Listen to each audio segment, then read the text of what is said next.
Boa noite, amigos assombrados assustados. Hoje, o canal vai contar mais um relato. Relato esse que vai deixar vocês pensativos. E as pessoas que moram no interior, cuidado com as estradas desertas, pois você pode ser surpreendido, principalmente por uma criatura dessa.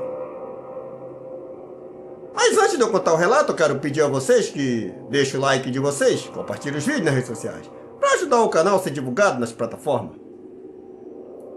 Mas vamos ao relato de hoje.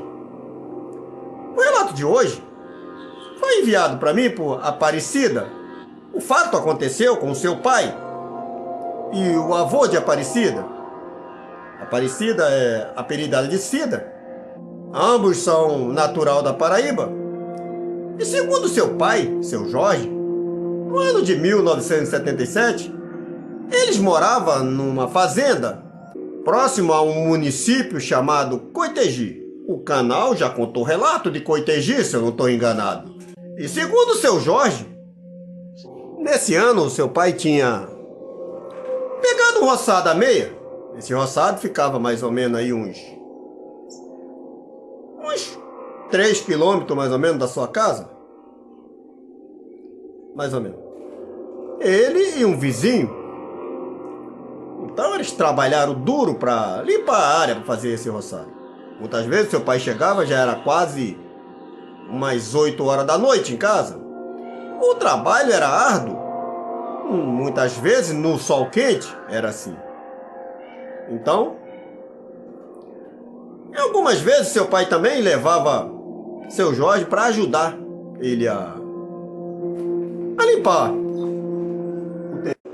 Seu Jorge não gostava muito de trabalhar com negócio de roça. Ele tinha o trabalho dele lá na fazenda, que era mais de madrugada, indo cedo trabalhar e ajudar os vaqueiros a tirar leite, essas coisas. Colocar os galões de leite na carroça para levar até a beira da estrada, era assim. Então, mas ele ia ajudar seu pai. Assim que ele voltava do trabalho dele na fazenda, ia ajudar o seu pai lá. Então, após um tempo, o seu pai fez o plantio e o que mais foi mais rápido para ele colher foi o milho. Normalmente as pessoas plantam o milho no mês de final de janeiro, fevereiro, para colher no mês de junho, julho, é assim. Agosto, por aí, ainda está colhendo milho ainda. É para São João que o pessoal fala, né? Então seu pai tinha. Então chegou a época da colheita do milho e eles estavam quebrando milho para vender. Era assim. Para começar a tirar o prejuízo, guardar alguma coisa para comer também e para alimentar as galinhas, essas coisas assim, e vender. Algumas sacas de milho era assim. Pois foi o que eles começaram a colher primeiro, depois, como eles plantaram o feijão de corda por último, ia colher mais por último, a macaxeira também, essas coisas. Mas o terreno começou a produzir, e isso era bom, porque ele levou muito tempo de castigo fazendo a roça. Segundo ele, numa tarde, ele resolveu ir ajudar o seu pai, lá no roçado, a quebrar o milho. O pessoal ia com aqueles balai, aquele cesto grande na cabeça, né? Quebrando milho e botando dentro, era assim. Então ele foi ajudar. Então eles ficaram lá colhendo milho até mais ou menos umas 6 e pouca. Quando eles acabaram de colher aquela quantidade que ia vender, né? O seu pai resolveu quebrar umas espigas de milho para ele levar para casa passar. Assim. Então eles ficaram até um pouco mais tarde. Quebraram aí umas 30 espigas por aí, né? Para botar num cesto pequeno que tinha e levar. Mas segundo ele, o problema foi esse, que eles ficaram até mais tarde quebrando aquele milho para levar para casa. Quando eles vinham voltando, com o cesto na cabeça, né? As espigas de milho, o seu pai que ia na frente, do nada ele deu uma freada, segundo ele. Embaixo assim, na estrada. O seu pai viu alguma coisa que ele deu aquela freada. Então ele quase que bateu no pai dele. Vinha atrás, despercebido, ia batendo. Então ele perguntou: o que foi, pai? Ele disse: rapaz, um bicho atravessou ali. bicho atravessou rápido assim, não tinha cerca, não tinha nada na estrada. Atravessou direto. Ele viu quando esse bicho deu uns 2 pulos assim, né? E atravessou, segundo o pai dele, né? Então, o seu Jorge ficou... Era grande, ele disse um bicho grande. Bicho grande assim, comprido. Não se mexeu nada, ele continuou andando os dois, né? Mas já passaram pelo lado de cá da estrada. Após eles passar pelo aquele lugar onde ele tinha visto esse bicho pular, ele disse que não andou mais ou menos uns 6, 7 metros assim. Ele disse que seu pai viu, foi um pontapé atrás deles. O bicho pulou de volta para trás. Rapaz, segundo ele, esse bicho, quando deu esse pulo, que eles se viraram, esse bicho franziu a cara toda, que ele disse que por pouco ele não correu. Do medo que ele teve. Deu um rosnado assim, se pôs em pé que nem uma pessoa. Deu um rosnado e ficou em pé. Ele disse que o bicho era corcundo, com as pernas curvadas, os braços longos, né?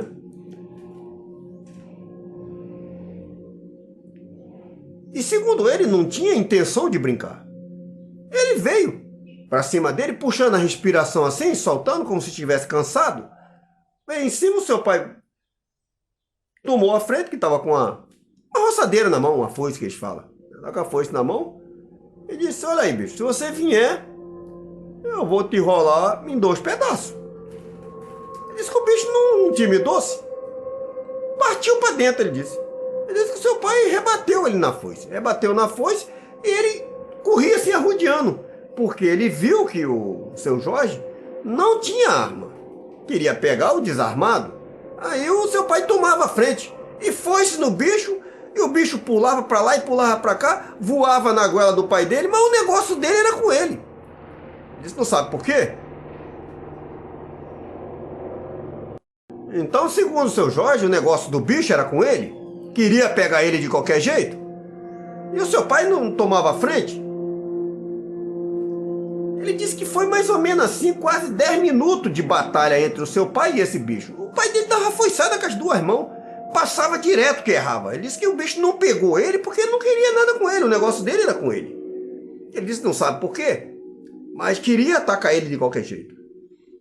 Então, depois de mais ou menos isso, quase uns 10 minutos, dando foiçada para todo lado para acertar esse bicho resolveu ir embora. Voltou para trás, estrada fora, correndo.